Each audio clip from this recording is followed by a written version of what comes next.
اللہ تعالیٰ قرآن مجید میں ارشاد فرماتے ہیں وَإِن مِّن شَيْءٍ إِلَّا يُسَبِّحُ بِحَمْدِهِ، جو کوئی بھی چیز ہے وہ اللہ کی تسبیح بیان کرتی ہے، وَلَٰكِن لَّا تَفْقَهُونَ تَسْبِيحَهُمْ، تم اس کی تسبیح کو سمجھ نہیں سکتے، تو ہم نہیں سمجھ سکتے، لیکن ہر چیز اللہ کی تسبیح بیان کر رہی ہوتی ہے۔ ہمیں ایک مرتبہ اس کا تجربہ بھی ہوا، امریکہ میں ایک ایسی ریاست میں جانے کا موقع ملا جہاں کوئی 15-20 پاکستانی ڈاکٹر ایک ہی جگہ رہتے تھے، تو ایک ہفتہ ان کے یہاں قیام تھا۔ ان میں سے ایک صاحب جو تھے وہ دل کے اسپیشلسٹ تھے، قدرتاً انہی کے یہاں قیام تھا۔ وہ مجھے کہنے لگے کہ حضرت آپ نے ہماری روحانی بیماریوں کا علاج تو ہمیں بتا دیا، اب میں آپ کو صبح ہاسپٹل لے جاؤں گا اور آپ کے دل کو میں چیک کروں گا۔ ہم نے کہا جی ٹھیک ہے، چنانچہ وقت تھا، ہم اس کے ساتھ ہاسپٹل چلے گئے۔ انہوں نے ہمیں جا کے وہاں ایک کمرے میں مشین کے آگے لٹا لیا اور دل کو چیک کرنا شروع کیا۔ ایکو کارڈیوگرام اس کو کہتے ہیں۔ وہ دل کی تصویر آ جاتی ہے اور دل کی رگوں میں کیسے خون جا رہا ہے اور آ رہا ہے اس کی پوری تفصیل اس کے اندر ہوتی ہے۔ جب انہوں نے اسکرین پہ دکھایا تو مجھے کہنے لگے دیکھیں یہاں سے خون جا رہا ہے اور یہاں سے خون آ رہا ہے اور اتنی مقدار سے جا رہا ہے اور آپ کی شریانیں اس وقت ٹھیک ہے اور 80% کام کر رہی ہیں 100 کی بجائے۔ تو اس عمر میں 80% بہت اچھی چیز تھی۔ کہنے لگے جی میں بہت مطمئن ہوں آپ کے دل کی کیفیت سے۔ پھر اس کے بعد کہنے لگے کہ حضرت میں آپ کو آپ کے دل کی آواز سناؤں؟ کیا سنائیں؟ تو انہوں نے ایک بٹن آن کیا، جیسے ہی بٹن آن کیا تو آواز آنے لگ گئی جیسے دل جو ہے وہ خون کو پمپ کر رہا ہے۔ وہ کہنے لگا جی کہ ہماری میڈیکل کی کتابوں میں لکھا ہے کہ دل جب خون کو پمپ کرتا ہے نا تو لب ڈب کی آواز آتی ہے، لب ڈب یہ آواز آتی ہے۔ اس کو ہم نے بھی سنا، لیکن قدرتاً میرا ذہن دوسری طرف گیا۔ میں نے کہا ڈاکٹر صاحب اصل وجہ یہ تھی کہ یہ کافر لوگ ہیں، یہ دل کی آواز کو سنتے ہیں تو ان کو لب ڈب نظر آتا ہے۔ آپ ذرا غور کریں، مجھے تو یہ کچھ اور آواز نظر آتی ہے۔ تو وہ غور سے مجھے دیکھ لگے حضرت کون سی آواز؟ میں نے کہا یہ تو دل لب ڈب نہیں کر رہا، یہ تو رب رب رب رب کر رہا ہے۔ جب اس کو یہ کہا تو وہ بڑے حیران ہوئے، پھر کہنے لگے اچھا اس کو دیکھتے ہیں۔ پھر انہوں نے غور سے اس کو دیکھا اور پھر کہنے لگے حضرت رب رب کی آواز بالکل اس کے زیادہ قریب ہے۔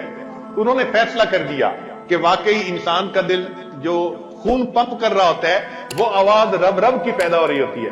میں نے کہا آج مسئلہ سمجھ میں آ گیا، اگر ہر زیرو کا دل جو خون پمپ کرتا ہے اس کی آواز رب رب پکار رہی ہے، اس کا مطلب یہ کہ جتنی زیرو دنیا کے اندر ہیں سب کے جسم اللہ کا ذکر کر رہے ہوتے ہیں۔ اللہ تعالیٰ نے تو قرآن مجید میں فرما دیا وَإِن مِّن شَيْءٍ إِلَّا يُسَبِّحُ بِحَمْدِهِ وَلَٰكِن لَّا تَفْقَهُونَ تَسْبِيحَهُمْ۔ تو واقعی بات ایسی ہے کہ ہمارا جسم اللہ کا ذکر کر رہا ہوتا ہے، باقی ہم خود اللہ کا ذکر کریں تو پھر کامل جسم اللہ کا ذکر کرے گا، ورنہ آدھا تو کر ہی رہا ہوتا ہے اور باقی آدھا غافل ہوتا ہے۔ تو ہمیں اللہ تعالیٰ کا ذکر کثرت کے ساتھ کرنا چاہیے تاکہ اس کے اثرات ہمارے دلوں پر مرتب ہوں۔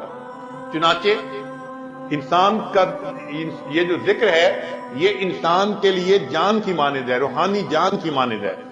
چنانچہ حدیث پاک میں آتے ہیں، ابو موسیٰ اشعری رضی اللہ تعالیٰ عنہ روایت کرتے ہیں، قال النبی صلی اللہ علیہ وسلم مثل الذی یذکر ربہ والذی لا یذکر ربہ مثل الحی والمیت، کہ مثال اس شخص کی جو ذکر کرتا ہے اور اس کی جو ذکر نہیں کرتا زندہ اور مردہ کی مانند ہے۔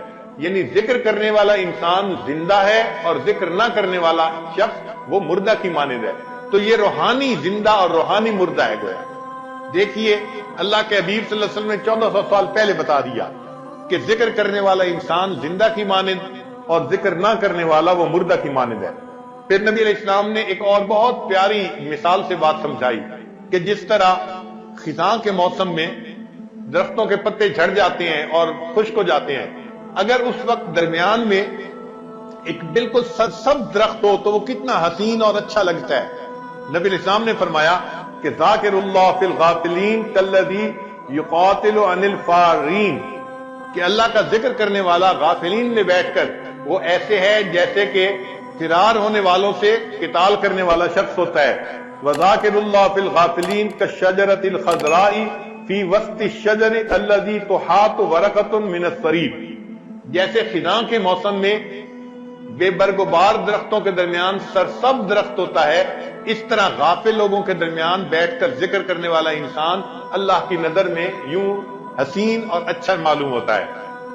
ایک اور حدیث پاک میں نبی اسلام نے ارشاد فرمایا، صحابی اللہ عنہ کہتے ہیں کہ سمعت رسول اللہ صلی اللہ علیہ وسلم یقول ما صید سید ولا عضدت عظات ولا قطعت وشیجت الا بقلت التسبیح، کوئی شکار یعنی پرندہ شکار نہیں ہوتا اور کوئی ٹہنی نہیں ٹوٹتی مگر یہ کہ تسبیح کی قلت کی وجہ سے، یعنی وہ تسبیح جب کم کرتے ہیں پھر شکار ہو جاتے ہیں۔ اللہ کی شان دیکھیے کہ پرندے جب تک اللہ کا ذکر کرتے رہتے ہیں اس وقت تک کوئی ان کو شکار نہیں کر سکتا، جب ذکر میں کوتاہی ہوتی ہے، کمی ہوتی ہے، تو اس وقت ان کو گویا موت دے دی جاتی ہے۔ ابو الدرداء رضی اللہ عنہ روایت کرتے ہیں، ما اخذ طائر ولا حوت الا بتضییع التسبیح، کوئی پرندہ نہیں پکڑا جاتا، کوئی مچھلی نہیں پکڑی جاتی مگر جب وہ تسبیح کو ضائع کرتی ہے، یعنی اللہ کا ذکر کم کرتی ہے، اس وقت اس کو پکڑ لیا جاتا ہے۔